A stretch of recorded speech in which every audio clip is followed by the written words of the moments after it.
Good evening and welcome to the Gold Goats and Guns hour here on YouTube tonight. It is Friday. It is November 22nd, 2019.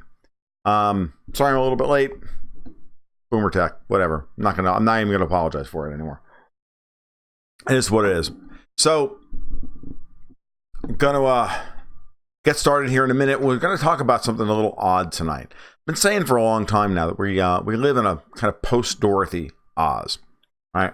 That we live in an age now where the witch is dead and Oz has been revealed to be a sad old man playing games. I've talked about this before, but I haven't really talked about is what happens after Dorothy leaves, right? Because at the end of the Wizard of Oz, like all great fairy tales, and the Wizard of Oz is a great fairy tale. Like all great fairy tales, it ends right as it needs to. It tells everybody, hey, this is the end of the story. The hero has triumphed, and he or she gets to go home, and forever changed and ready to attack her world. Right? Let's talk about the world that, in the case of the Wizard of Oz, the world she left behind in order to go through her hero cycle, her hero's journey. I don't know. No one really wanted to talk about what happened to Oz afterwards. Now, there's a number of different metaphors out there for this thing, right? There's a number of different ways there have been a number of different aphorisms, I think is the best way I'm trying to put this, that encapsulate this idea. It's like Warren Buffett, for example, the supposedly great investor, but the older he gets, the more he just looks like a sad old boomer, says, one of the things one of the things about investing is, when the tide goes out, we can always find out who's been out there swimming naked, right?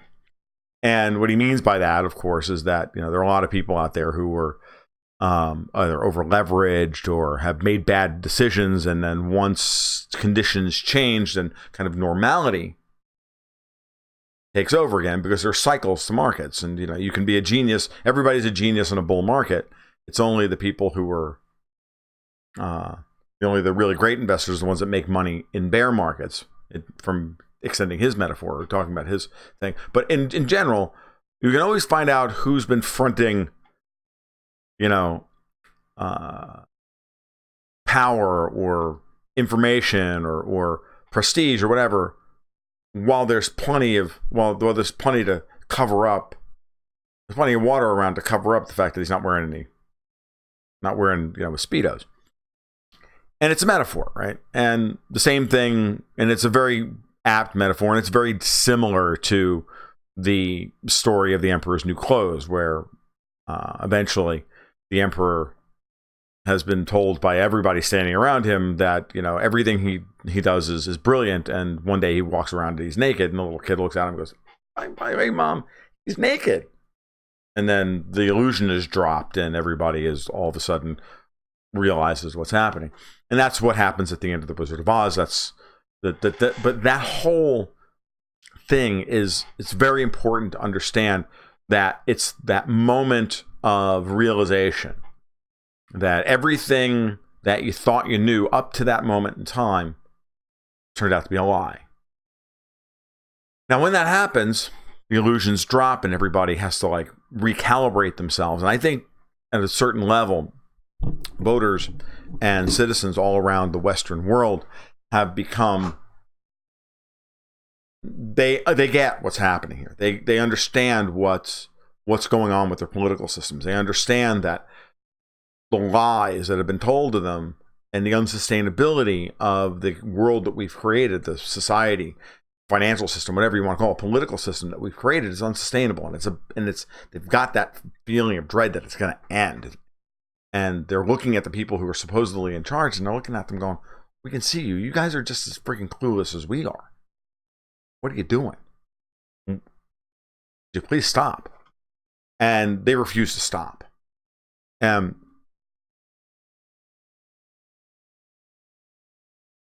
the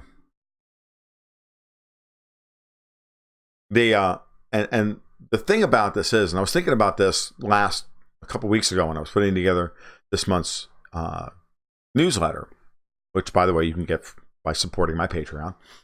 It's like you can, follow me whenever I'm Arstis Tweet over at TFL1728, and you can follow my work over at my blog at tomluongo.me, and you can even follow me over at Newsmax again now. So we can do that as well. But and all those links are down below in the description to the video, and you guys know the drill, and retweet all that stuff.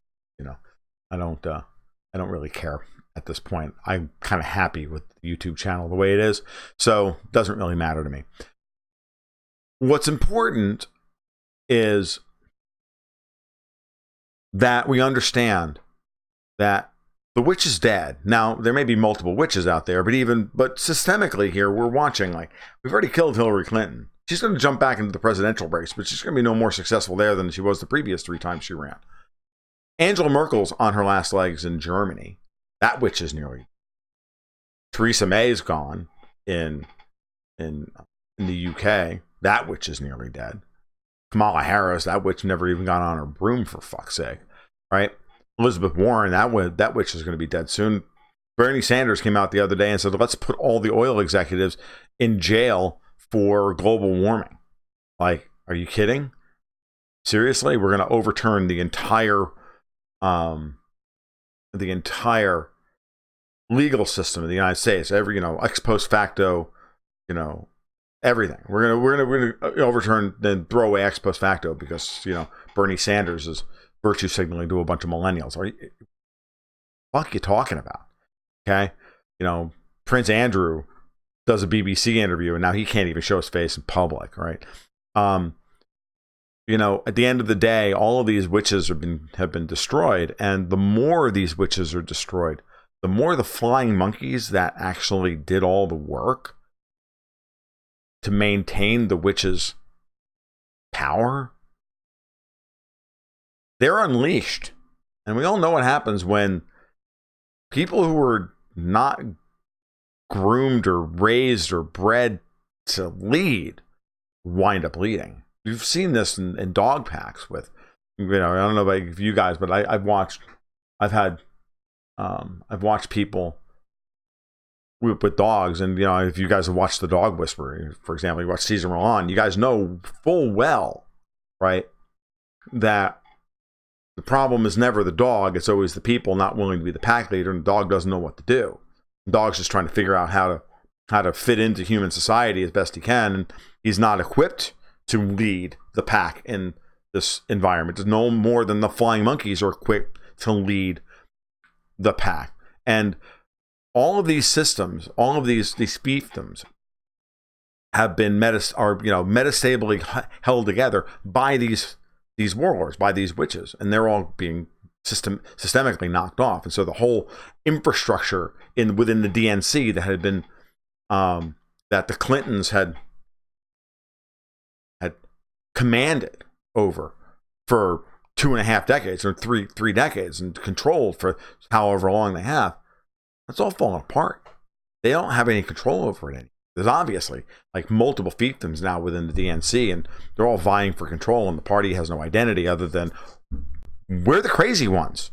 Vote for us. No, we're not going to. And so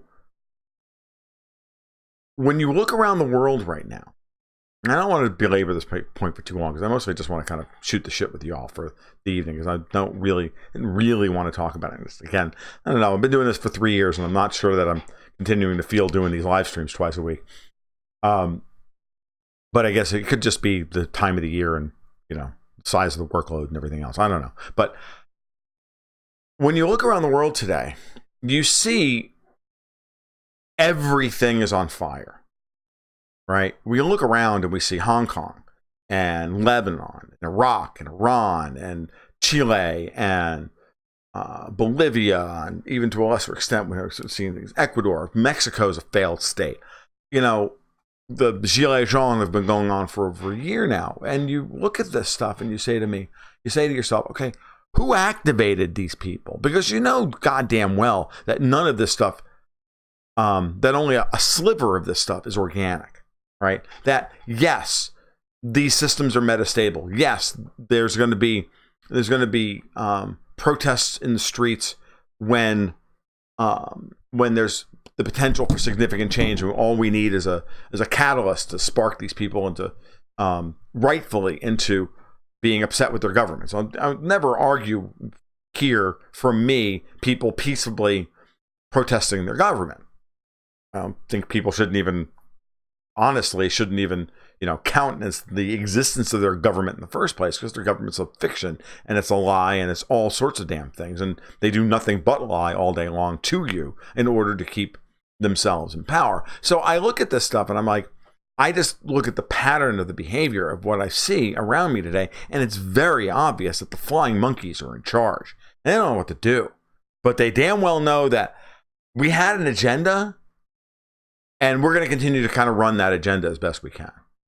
And so there's, fiefdoms within the Mossad and within the CIA and the State Department and MI6 and the British Foreign Office and Saudi Arabians and, within their intelligence community and, within Turkey and the Russians and the Chinese, and everybody's running their op on each other.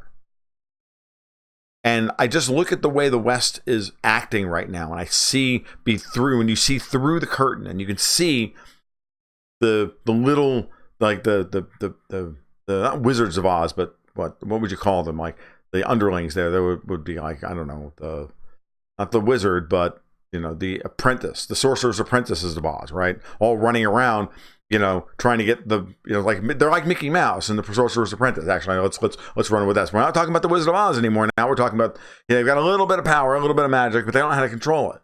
So they've hooked onto unrest in Hong Kong, and then turned it into a violent uprising. Now trying to destroy Hong Kong capital markets. We've got protests in Iran, rightly so, over raising gas taxes, and the United States is activated the MEK, and there's snipers on rooftops shooting people, and that's not the Iranian government with snipers on rooftops shooting random people. That's intelligence agents and mercenaries being activated, just like they were activated in fucking Ukraine, so they can get that stuff on tape and then send it out and use it as propaganda back here at home to support overthrowing Iran's regime, when 95% of that is astroturf. And it's disgusting. It's completely and utterly disgusting. And yet we're doing it. We know damn well that what's happening with China and the way the propaganda is coming out of Chinese capital markets and Hong Kong and everything else, goddamn well that that's Steve Bannon. Goddamn well that that's him and Kyle Bass and the rest of those guys and all those Navy intelligence guys and British intelligence and everything. Goddamn well that they're the ones activating their networks and doing whatever they have to do, because they think that this is their moment. And this is their moment to shine. This is their moment to try and change the frickin' world and get what they want. And it's everywhere. And the mercenaries have been activated and everything, and you can see it everywhere. And the flying monkeys are in charge. And I don't know how this ends. It actually scares the shit out of me. It scares the crap out of me in a way that I haven't been scared in an awfully long time, if ever. But I've always expected it to happen. So imagine living in my head all the time, right? Because I'm like, well, it's inevitable that this is going to happen. Oh, Christ, now it's here. And now you're watching it and you're going, really? Are you guys that soulless that you think that we're gonna break these eggs to make that better omelet? This is how many eggs we have to break. This is how many millions of Iranians we're going to have to wind up killing, or, whatever, or, and how many millions of people's lives we're going to destroy in Hong Kong, and how many hundreds of years of culture and everything else. We're going to activate all of our little Marxist useful idiots and have them run around the streets in black masks, setting people on fire for trying to remove caltrops from the road so they can get the fucking work. Right? This is what you wanted, Steve Bannon. Is this what you fucking wanted? Really? That's what you wanted? That's what you set in motion? Now, goddamn well the MI6 fuckers, goddamn well that that's what they wanted. Because they don't want to go to a Chinese hole. They don't want to be extradited to a Chinese hole. to find out just how many billions of dollars they've laundered through Hong Kong banks into Central Asia for the opium trade, or for, moving, or for, trafficking 16-year-olds so that they can sell them to Jeffrey Epstein, so that the Mossad can use them to get blackmail material over some senator from Kentucky. Really? Or not Kentucky. Well, in the case of Mitch McConnell, yeah, probably Kentucky. Okay? I mean, this is what we're dealing with. And at the same time, it's happening at every level. It's happening in Brexit. It's happening in France. It's happening in Canada, for Christ's sake. It's crazy. And when I watch this stuff play out, I was talking to a friend of mine yesterday, and I said, dude, I was having a real hard time on like Tuesday night. I don't know about you guys, but I know I talked about this on my Wednesday market report with my patrons. I said, I'm sitting there on Tuesday. I've got my entire afternoon clear. I've got all this stuff to talk about. I've got something. I got to write about something. I've got all these deadlines due. I've got all this stuff due at the end of the week. If I'm going to get a blog post out, I'm going to, do my job. I'm like, what fucking talk about? And I was so angry and so kind of just frustrated with all of this crap happening. I'm like, I don't want to write about this anymore. Writing about it is not therapeutic when it's like this, guys. I'm dead serious. It's not therapeutic. And I said to him, it's like, could you just, I looked at Camille, and I was talking to her about this, and I'm like, I could do this. I don't want to do it. You know what I want to do? I want to check out. It's not burnout. It's not any of that. It's like, it's soul sucking to actually have to chronicle this crap. And I was saying to my friend, not yesterday, but Wednesday on the phone, I was explaining that to him, and I said, I just reached that moment where I was like, could y'all just stop fucking being you for like 20 minutes and give us all a fucking break to catch our breath? Like every 5 minutes, it's another piece of bullshit from Pompeo or Fiona Hill or John Bolton or Netanyahu or this one. It's an airstrike in Syria. It's setting people on fire in Hong Kong. It's protests in Iran. It's the MEK. It's all of this stuff. And you're like, it's not fun even looking at this crap anymore. And I know that that's part of kind of the plan. Well, why should we just... but understand it's happening, and I don't even think it's organized at this point. It's just what happens when you unleash chaos and you willfully put people in a state of heightened anxiety all the time and create hell. It's not controllable. They don't know what to do. They've lost containment on so many issues and so many levels. No one believes their bullshit anymore. We're going through impeachment hearings here in the United States. For what? Over what? Because we all know goddamn well that everybody protesting against this in Congress are the ones who are fucking dirty. I mean, why are we not talking about the strange coincidence that no less than 5 prominent members of Congress,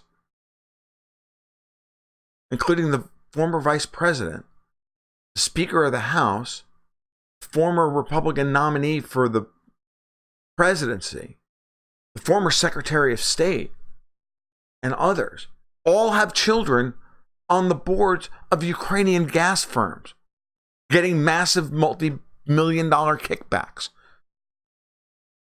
as a big money laundering operation for foreign aid.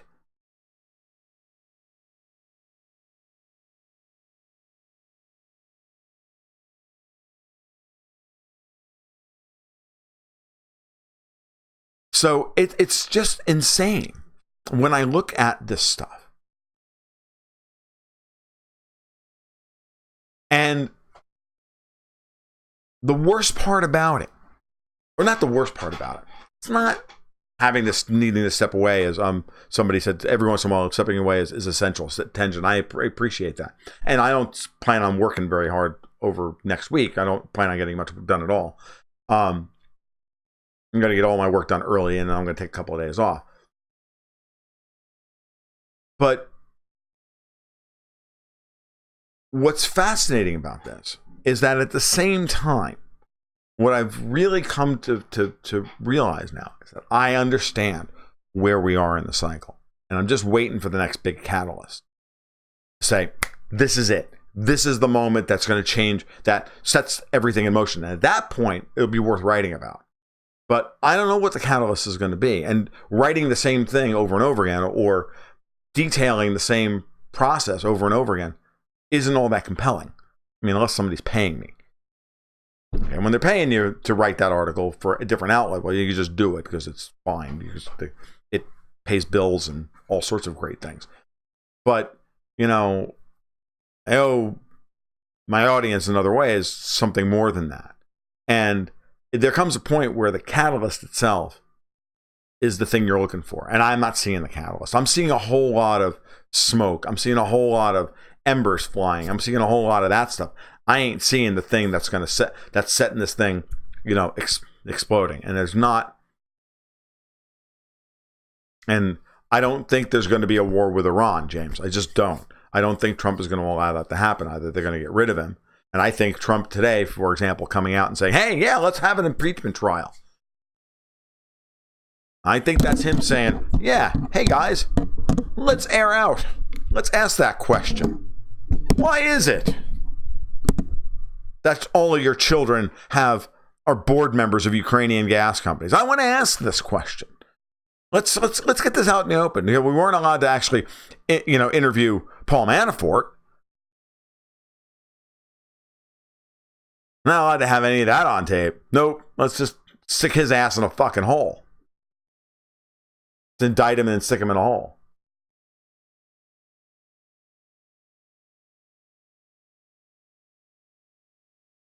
It's absolutely Liberty Cat that we're in a fourth turning. And fourth turnings are crazy. And I agree with Martin Armstrong, who says that this election is going to be the most violent we've ever seen. There ain't no doubt in my mind about that. There's going to be election fraud that's off the charts. It's going to be insane.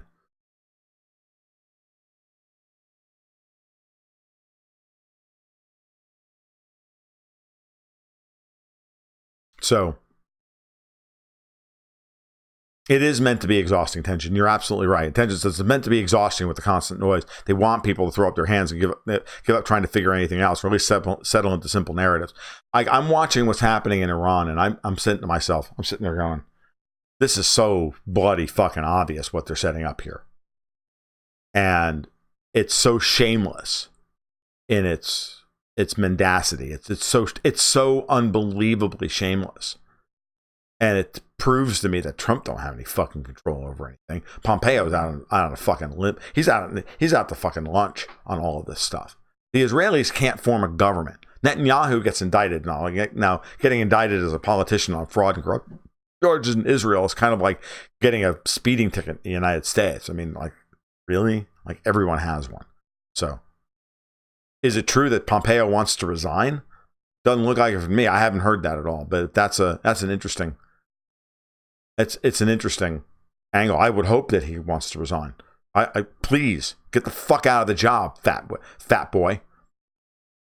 Just do anything you can to get that fat rat fuck out of the way. But it doesn't matter. He'll be replaced by somebody worse.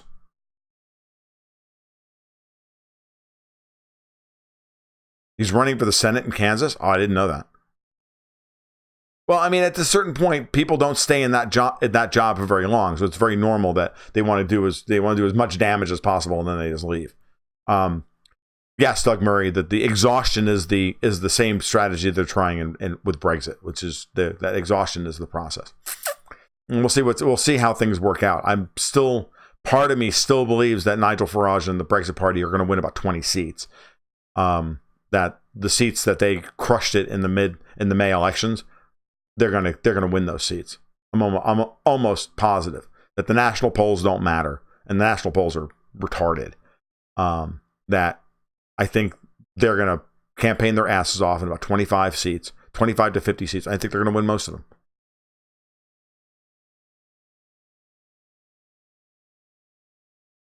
Yeah, I didn't see that, Thornton. If you got a link to that somewhere, man, do me a favor, send me a DM on Twitter or whatever. That would be great. I'd love to see that. To me is interesting. That's something I'd actually write about. That would be fun. I'd love to write a polemic, even if it's just like a link, anything. I can run with that. That'd be a great 900-word blog post of just, oh, look, fat bastard, please leave the scene, go back and torture the people of Kansas. At least now you can't torture the fucking world. Dude, I can do that all. I can write that article like between now and midnight and still run Alderman with my crew in World of Warcraft. I mean, seriously, I can get that shit done in 45 minutes. That'd be great. You don't think any replacement could be worse than Pompeo? Jonathan, you're young. Sorry. You're just young. Pompeo is not the worst Secretary of State I've ever seen. Of course, Bannon's up to something. What do you think fucking Hong Kong is? Hong Kong has got Bannon's fingerprints all over it.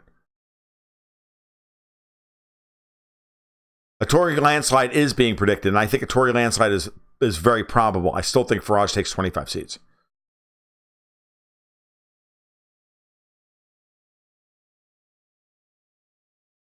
Okay, if that was the argument, Thornton says, I saw something that Pompeo wants to resign because Trump makes him look bad.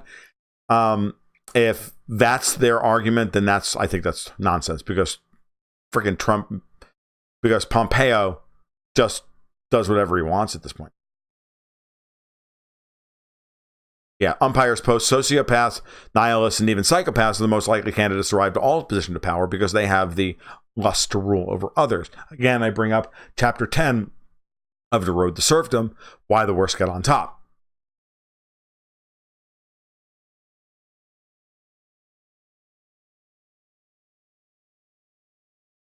Pompeo needs to pad his bank account, and that's where the Senate the Senate is the place you go for that. Nice, Stoyanovich. Liberty Cat. I mentioned Lee and I talked about this stuff. I think on Fault Lines on Wednesday when I was on about that Bannon and that Bannon is somebody. I mean, I know in the last couple of times I've been on Fault Lines, we talked about Bannon in Hong Kong. My spidey sense that Bannon's fingerprints are all over Hong Kong. Greg Rockenberger says, too aggravating to pay attention to any of this crap anymore. Shutting it all off and doing something productive instead has been most salubrious. But like a moth to the flame, back here to ruin my mood.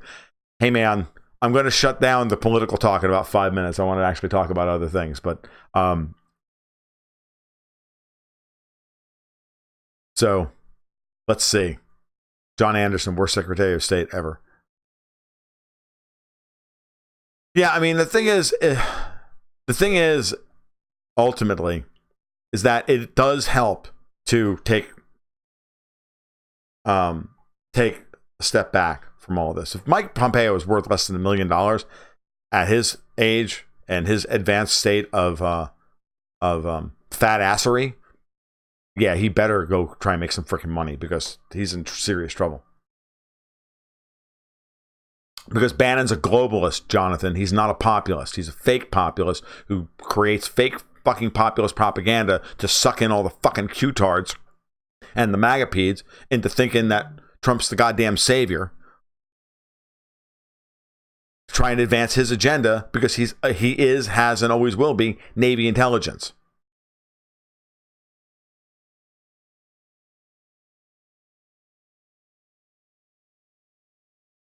If he's got less than $250,000 in assets, seriously, dude. Huh. Well, whatever. Then Pompeo is if that's the case, then Pompeo is a special kind of stupid. Because here's a guy, he's not corrupt then. He actually believes this shit. Worse than that, he's just an ideologue.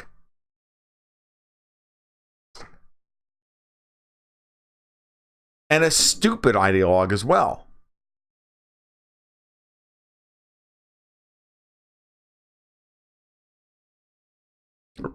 Joanne, is that Joanne around the Empire?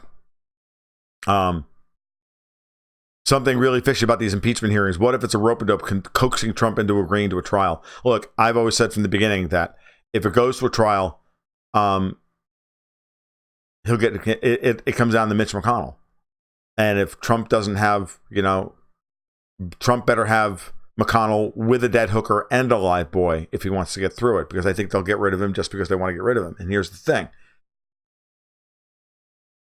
What Trump will do, and I think that Trump is right to invite this, is that he's like, look, you want to have this? Do you want to hash this out? You want to take me out? You want to take me out? Fine, let's take me out. I'm unleashing everything. I'm going to unleash every bit of it. We're going to declassify the fucking JFK. We're going to declassify all of it. 9/11, all of it. It's all going to come out. You're going to take me out? Fine. Fuck you. It all comes out. Because I've got nothing to lose at that point. If I'm Trump, I got nothing to lose. No worries. Good. No worries, Joanne. Good to see you.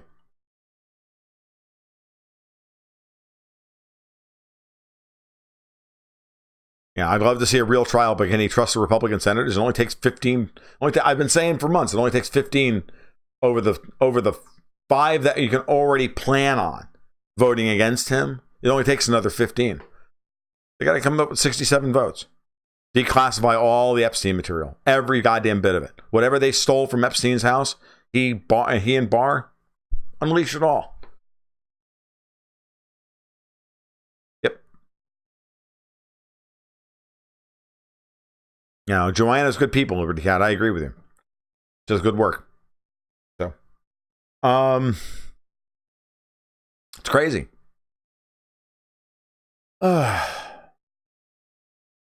Well, this is going to be the penultimate stream before the live,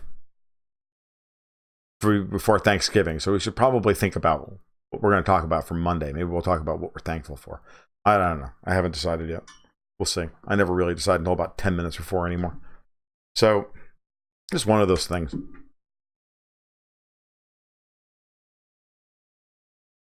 It's okay. We have people like Pierre Delecto watching over us.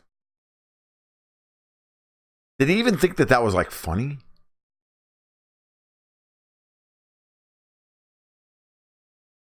I mean, I look at something like that and I think, okay, Mitt Romney's even creepier and weirder than I thought he was. Wow.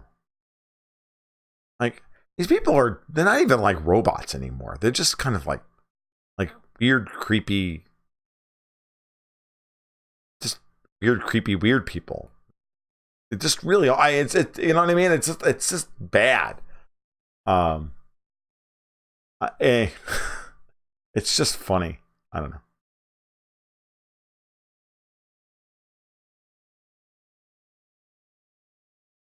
North on 60 says, Tom, it seems like it's all getting burned down with no real leadership. We are on our own. Well, that I will agree completely about. And that's the consequence of all of this, that the leadership, you see, it's one of the things about authoritarian systems. They're always metastable, right? And the more you enforce something through force, like the Clintons did in DNC, the minute you're no longer top dog, the minute, people who lead through that kind of force and intimidation, once they're removed from the situation, chaos is really the only thing that can possibly happen. And there's no leadership at that point. But, you can keep the rabid dogs at bay if you're a stronger rabid dog. But the minute that's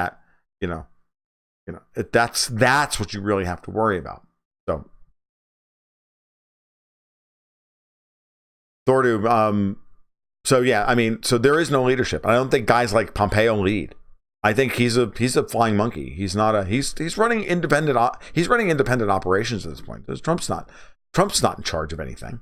Trump was sold on this stupid idea of telling people that, we're going to secure all the oil. Now that policy is falling apart so damn quickly. The people who sold him on it and made him go and let him go public with it are now like, I didn't say that. That was that guy. Like, they're already pulling that shit, and the tanks aren't even in place yet. So,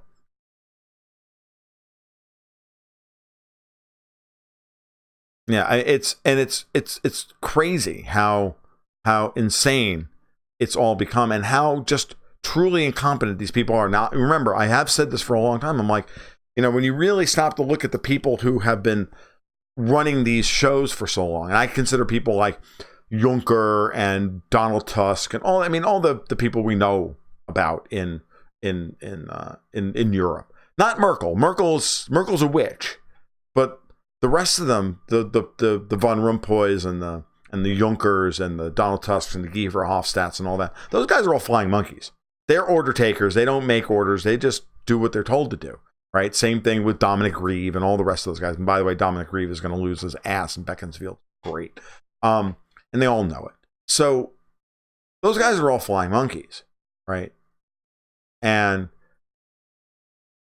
Merkel is clearly nearly done. And so they're just kind of doing whatever they think they can get away with. And they're just trying to run the script as best they can. But none of them were ever impressive people before they became who they are today. It's why British politics and Brexit has been such a fucking nightmare to watch. Because we're really talking about a whole, 200 really fucking incompetent people. Really incompetent people. Fight amongst themselves. And, we're like rational actors, really smart people trying to analyze what's happening here going, oh, it looks like we can do this. This is what they should do. And this is the most likely obvious what I would do if I were. No, we're going to do this fucking weird thing. We're going to turn up like Elon Musk with some fucking tank and call it a pickup truck with the wheels falling off. And yeah, we're going to try and sell it to people. Who does this shit? And every time I see stuff like this, I'm like, just remind myself, it's Act 3 of Atlas Shrugged. I remember reading the end of Atlas Shrugged, the last act of it, before John Galt finally showed up and then went on and blew himself for 114 pages, right? All of these, the moments where all of these big projects all fell apart all at once. And I honestly thought to myself, okay, at this point, Rand has moved into black comedy. I honestly thought I was reading I was reading a Kubrick screenplay at that point, right? Because it just felt like fucking black comedy to me. The government's that inept that they blow people up with the sonic weapon the sonic weapon and the train and this and that. It's not tragic. It's farce. It's so insane. Right? And I'm just and then I'm watching what's happening today and I'm looking at Elon Musk with Tesla, with that fucking truck. And I'm like,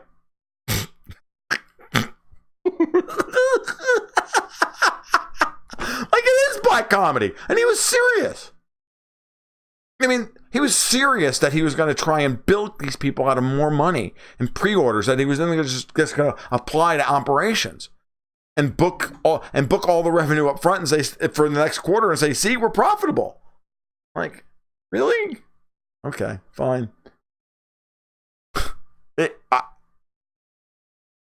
We're so far gone at this point. Dude, that truck Phenami reminded me of an AMC Gremlin, except it had too many windows. Didn't have enough windows. That thing was... I saw a picture of it this afternoon and I was speechless. And I read the article on Zero Hedge about what happened with the windows. I know, that we made an indestructible truck. I'm like, okay. And then, they were supposed to, the windows were supposed to be friggin', impenetrable or whatever, and he threw a small rock at it. Shattered.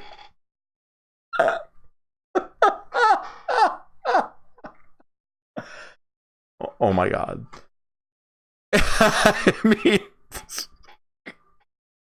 And this is one of our best and brightest. But no, Elon Musk is a perfect example, and I actually should really write this one again. I remember writing the one about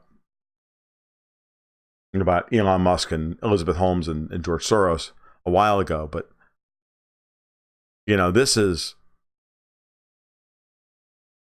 what happens when people are told they're brilliant all the time and they get positive reinforcement and positive recognition for their brilliance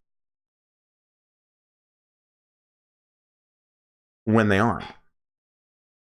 And I look at people like Juncker and Tusk and Nancy Pelosi and a variety of other people, and I'm just like, you guys are winning battles that you couldn't have lost if you tried. So you're not that good. I mean, Donald Trump is a fucking clown, and he's run rings around you.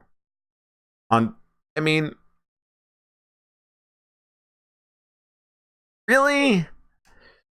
Like, you guys can't even frame Donald Trump at this point. Like, really? You're that dumb? But, when you don't have to struggle for it, when everything's fucking handed to you, they really, truly are a committee of participatory medal winners running around thinking they run the world.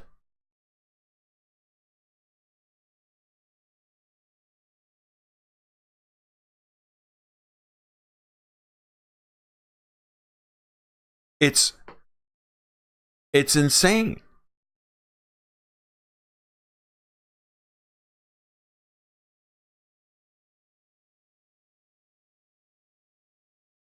So,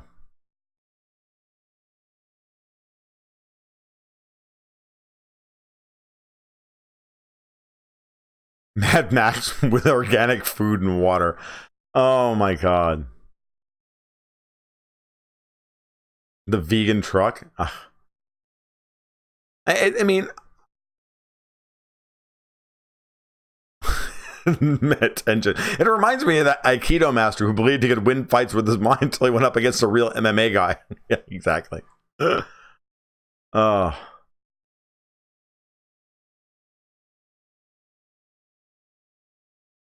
Recently saw Up in Smoke. GGnG. We have a GGnG reference this evening. I haven't watched Up in Smoke. Oh my God, since it was on HBO in the early '80s. That thing was.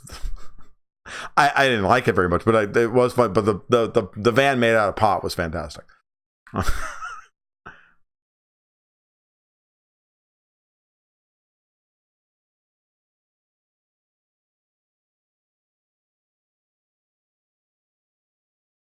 Yeah, no, Elon has the spaceship blow up yesterday too. On top of it off the end of the truck. He's like, yeah, he is kind of Howard Hughes like, but he's only a billionaire because he's made billions with other people's money.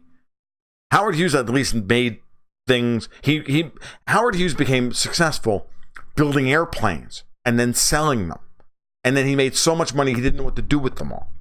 Do it all, right? And he just kind of went crazy. Musk never really made billions. He was handed billions in fucking fake money from the Federal Reserve and the Obama administration and Wall Street. Because they didn't know what to do with the shit. Because they could sell it to the next fucking bigger fool. That's a different class of dude. And yeah, okay, so he's interesting. Fine. But was he worth, billions of our dollars to be interesting? No, because he didn't earn those dollars by ever selling anything to anybody that anybody ever wanted to fucking buy.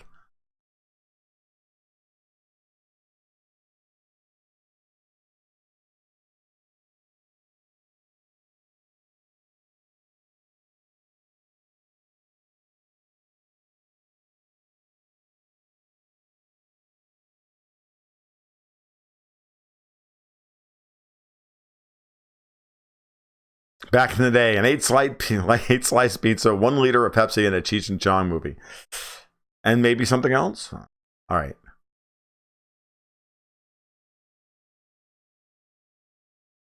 Yeah, Musk got all government money. Like, I would, yeah, exactly. Howard Hughes was a bit of a nut, but he was brilliant. Musk, I would never fly in anything he creates. I wouldn't drive in any. I never still not sat inside a Tesla. I'm just way too worried that it's going to start on fire.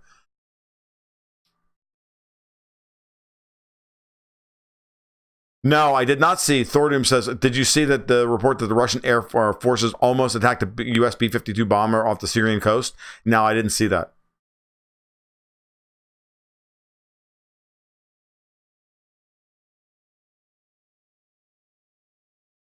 Yep. El Vaquero says, I'd out 4-wheel drive Musk in my Jeep in a heartbeat. Look, your Jeep will have all 4 wheels on the axles. Musk's truck may not even make it that far. When the truck ran out of juice and BFE, I just pull the gas cans I keep in the basket and fill up. Exactly. Around the Empire, I remember when guys in high school would buy a van and then line the whole thing with shag rugs. I remember that stuff too. Here in Cambodia, there are lots of happy pizza restaurants that put pot right on the pizza. It's very efficient. Once it kicks in, hoo doggy. Huh. You're in Cambodia, Greg? That's cool. I worked with an American that emigrated to Cambodia for a while ago, a long time ago. Nice guy. Great guy.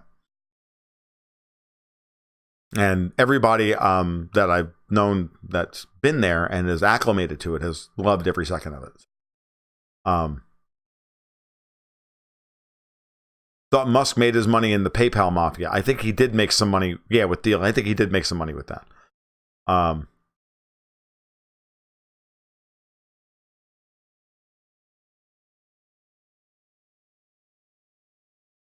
Let's see. North on 60. Tom, I am an airline transport license pilot and I will never fly anything Musk created. The guy is a loon. I do not have a death wish.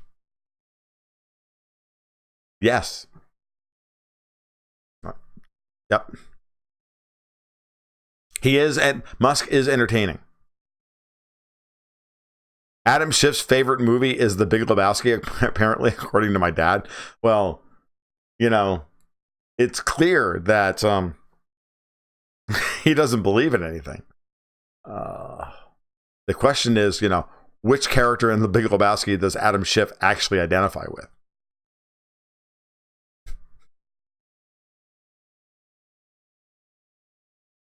Yes, I have my I have my opinions on that.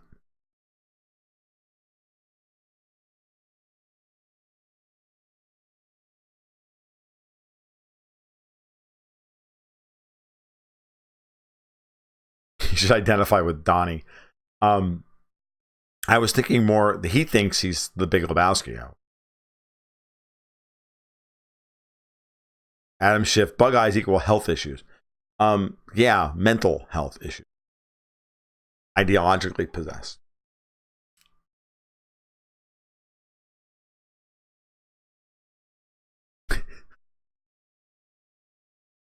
I know, pilot on Elon Musk is just like, beating on a crippled kid. It just doesn't, after a while, it just doesn't even feel fun, to be honest with you. Exactly. Yeah, he's with Flea and the rest of them. Elon Musk trades Ethereum. All right. More than mental, actual thyroid issues. That I didn't know. I know a lot of things that I didn't know. Probably has Graves' syndrome. Well, can it kill him quickly so we can end this crap, please? Yeah, it would be nice if we had some real, honest to God, eccentric billionaires who just did weird shit. That would be fun. Like Howard Hughes. I agree with you, Phanami. That would be kind of cool. It's too bad we have to have these fake fuckers running around because, well, to be honest with you, most of them are fake billionaires in the first place. He's actually Walter. Yeah, no, that makes sense. He's he's not Jewish, but he does the bidding of the Jewish lobby, and yeah, it works. Take his med. I don't care what an Adam Schiff funeral would look like. Don't care. All right.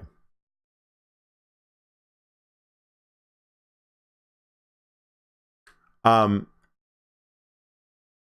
yeah, Adam Newman of WeWork. He's a perfect example of the mold that fits useless CEOs today. It's too bad that his first name isn't Alfred, because then it would just be fucking hysterical. So what is he? Alfred E. Newman's pathetic brother? I'd like to know what Schiff is trying to cover up, says Elvacaro. I see fear in his face whenever he talks. Ukraine, Epstein leaks, all of it. The DNC, all of it. Look, at the end of the day, I think somebody I was talking to earlier in the day has said it best. Look, Biden's job was to go and secure Gibbs over in Ukraine, and it was his job to launder all the money and he recruited a bunch of people to help him do it. So, how do I send you links that I think you may find interesting? Do you have a public email address? Of course I have a public email address. You just have to look at my Gravatar on my website at tomluongo.me. You can find it. I just don't make it easy on you. But I do have a public email address. You can also, DM me on Twitter. My DMs are open. So we can go from there. If Schiff is Walter, then who's Bunny? AOC.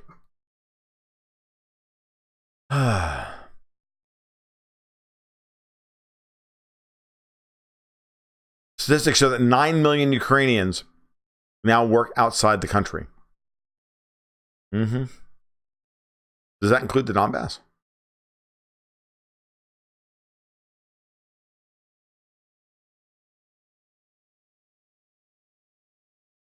I don't know. All right, so a couple of things before we shut down, because it's like 52 minutes, and I don't really have... Hey, take care, Joanna. I'm not going to talk about anything of consequence from here on out. So watch the third episode of The Mandalorian this afternoon. Now I'm on board. FYI. Wasn't completely on board to that point. I'm on board now. That episode was really, really good. Nice setup for the turn. What else? Yeah, so Phanami, if you're around, we're looking to try and get an Alderman run together tonight on World of Warcraft. So y'all can what do you call? Join us if you so choose. We have the Discord server. We're around. We're on Man Creek server. We're not pushing towards Endgame anytime soon. I do like what I'm seeing from The Mandalorian. As a matter of fact, the stuff that happened today with in that episode made me want to go back and watch all the Mandalorian story arcs from the Clone Wars to get back up on speed with all of that stuff, because I know that Favreau and Filoni pulled heavily from that. So yeah, Liberty Cat, I'm with you about wanting and you guys wanting to go to both Russia and Crimea. I want to get there one of these days, and that's like putting it on the schedule for probably within the next 2 years. So, but that was good today. Camille and I are actually going to see an early screening of Knives Out tomorrow, the new Rian Johnson movie with Christopher Plummer and Daniel Craig and whatnot. That looks really good. I don't know about you guys. I know a lot of you don't like The Last Jedi, but you have to give it up. That guy writes great puzzles, and both Brick and Looper are fantastic puzzles. And Knives Out probably will be that will probably be a hoot. So I'll have a quick rundown on that probably on Monday night. Greg Rockenberger, I have my seat reserved for how good The Rise of Skywalker will be, because I think it's going to be great. But then again, as I've said before, I really, really like The Last Jedi. And the more I think about it, and the more I write about it, I am working on some stuff behind the scenes on The Last Jedi at this point, but I'm not going to talk about it in any grave detail. Some of the stuff that you've heard me talk about, but every time I think about it a little bit more, the more I unpack about how much I really enjoy. So, did I see Midway? No. Ford versus Ferrari, I do want to see it because I do like car movies, but I'll wait. But it's not something I'll go see on the big screen. I'm just not. It takes a lot to get me to actually show up to a movie theater and, go. I'll be honest with you. I see maybe 5, maybe 6 movies a year. Most of them are genre flicks. And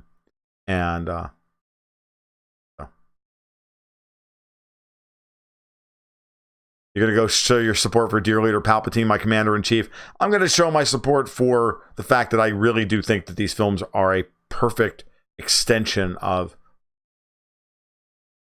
the original trilogy. And I say that not because they couldn't have done something completely different. They could have. But if they had done something completely different 10 years ago, it would have fit. But for the times that we're living through right now, actually, this is the right story. This is the right version of 7, 8, and of the end of the saga that they need to tell, that they've told so far, and they will tell to date. Are there problems with these movies? Of course there are. There are problems with all of them. Star Wars is a very flawed narrative, but that's not what's important. Underneath the hood, the story is unbelievably strong, and believe me when I tell you that by the time I'm done writing up my treatise on this, I will be hard pressed for you to believe that you won't agree with me on it. You may not still like the movies, but you'll agree with me about what they have actually accomplished. Depending, of course, on how The Rise of Skywalker turns out. It turns out to be, fan service bullshit because of the backlash against The Last Jedi, I will be disappointed. But I don't think that that's what's going to happen. I think that a lot of the naysaying and a lot of the, oh my God, they're not done yet, yada, yada, yada. I was like, yeah, because J.J. Abrams was given a very compressed time schedule to get this thing done. And I just think they're going to send it to the theaters wet, just like they did Rogue One. And you all loved Rogue One, didn't you? Got news for you. People do their best work when they're under the gun. People do their best work when they have to perform. Star Wars was created in the edit under the insane crucible of George Lucas not having enough footage to actually get the movie to the theaters. And it was that intensity, and it was that all or nothing experience that forged the final cut that was as good as it was. And I think that the people at Lucasfilm understand after the backlash to The Last Jedi just how important this one is, and I think that they're just putting in all the overtime to try and nail everything right. I think they'll rise to the occasion, because these are people who have produced some of the biggest movies in history. I don't think Kathleen Kennedy has lost her ability to shepherd through a blockbuster film of this magnitude and of this importance. I think that the biggest problem in Lucasfilm over the last 5 years was that they were trying to take a company, the more I think about it, they were trying to take a company that was only ever used to working on one movie at a time, and now all of a sudden they had to work on 4. And I think that was an operational mistake on Iger's part and on Disney's part. We'll see. The Timothy Zahn books were good, Greg, and I mean, I enjoyed them, but I never thought that they were that good. I'll be honest with you. And they don't rise to the level of mythopoetic storytelling. They're good adventure stories. And Thrawn is an incredibly good villain. And I think there's a lot going on there, but I do not believe in any way. And I think there's a lot of lore that they took from it. And I'm glad that Filoni, brought Thrawn and Rook and all of that stuff from the Zahn books into Rebels, and I made it canon. I'm really glad that they did that. And don't get me wrong, I like the Zahn books, but I read them again recently, and I was like, okay, these are pretty good, but they're just pretty good. They're pretty good fan fiction. Star Wars is much bigger than that. While they're good, I just think that, they don't measure up to what Star Wars is actually about. Babylon 5 should have a similar write-up one of these days. Maybe. But, it's funny. I love Babylon 5. I've said so much about it over the years. I rather like to pull from it here and there.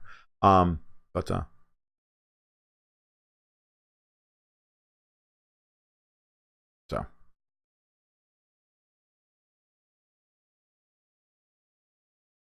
they have an ending. Okay, Greg, the thing is, they have an ending for the story. What they don't have is the tone of that ending. That's all I've heard. What I've heard is that they don't have an ending because they don't know what the tone of the ending is going to be. It's not that they don't know the textual. You got to remember, stay the fuck off of YouTube. Those guys write crap and put up videos, like guys like Mike Zero and all that. They're all fucking talking out their ass. None of them know anything. Okay, they think they know something, and they take some thing and then they blow it up into a 10-minute video to make people to get hits, because that's their business model. They're fucking anxiety pimps. Okay, and then they create expectations for people who are rabid fans that are not real, and then when the fans don't get their cookie, they're like, oh my god, but Mike said, and like, it's crazy. I just don't buy it.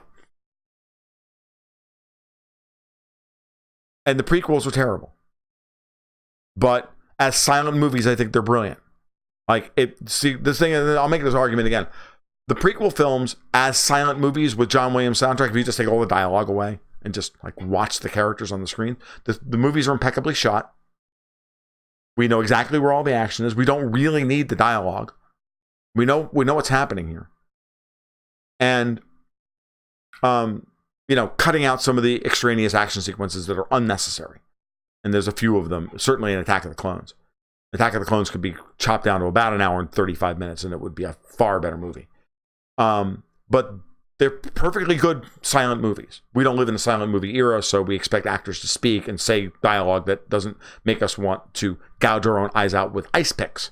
But that being said, from a technical perspective, the prequel films are terrible. From a story perspective, they're brilliant. So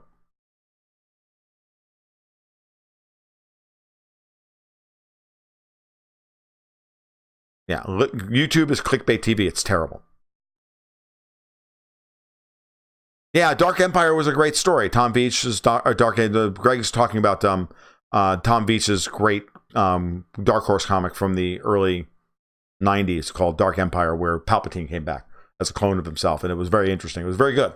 I really enjoyed Dark Empire. It was the first comic that Dark Horse did when they got a hold of the Star Wars title. It was good. It was good. I mean, those were good stories. They're not, again, I don't know that they rise to that level of material.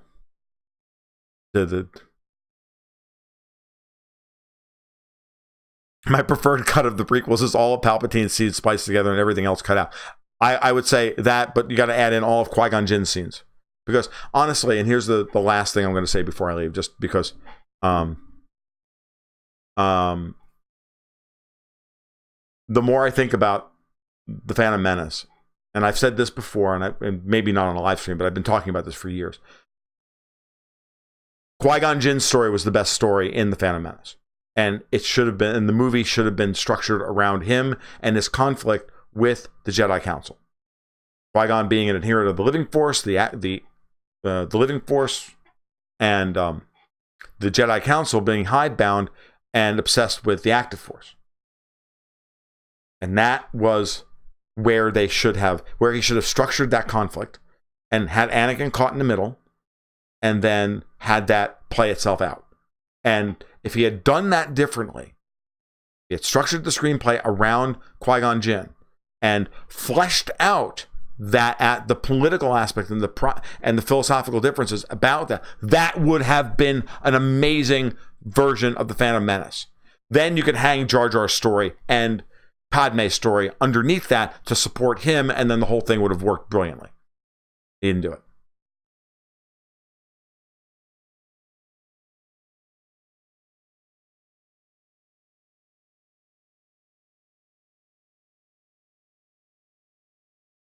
Elva Caro says, Tom, have you seen the edited Bruce Lee scene where they edited the nunchucks out to lightsaber nunchucks? If not, you must watch. I did see it. So, all right. This is something that came out. This is the kind of thing. Yeah, Darth Jar Jar. I absolutely believe that Jar Jar is a Sith Lord. This is the kind of stuff that's been coming out of my head the more I write about The Last Jedi and all of this stuff. So I've got about 9,000 words written at this point. No shit. So I'm shooting for about 30 to 35, maybe more. We'll see. But I'm going to be working on it steadily here for the next few weeks, and we'll see if I can get it all done. I want to get it done relatively quickly. And I really want to get it done quickly before I actually see The Rise of Skywalker, because I don't want that to impact my argument about The Last Jedi. But we'll see what happens. All right. All right, guys, I'm out. Those of you who do play World of Warcraft with me and we're ready to run Uldaman later this evening. So let's try and get on by about 10 o'clock or so and see if we can get that done. All right, you guys take care. You have a great night. We will talk soon. Be well, all that kind of stuff. Like, subscribe, comment, the rest of it. Keep your stick on the ice.